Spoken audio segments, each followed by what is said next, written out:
How are these latest escalations then affecting the flow of energy through the Strait of Hormuz?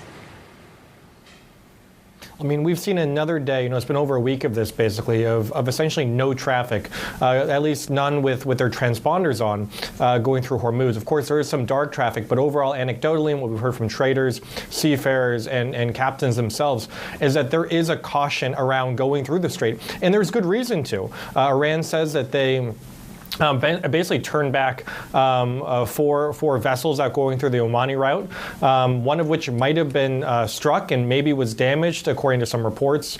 And that means that there is still a live danger there in the strait, and ships, exporters, and captains will really have to think whether or not to go through that waterway, which is why you've seen that reduction in flows, and that's creating some anxiety in the market. Likewise, over the weekend, there has been broader attacks. Before, we were really seeing some tit-for-tat attacks on military infrastructure of U.S. allies that have bases, or of Iranian infrastructure. But now we're seeing that kind of expand larger to energy infrastructure to a degree.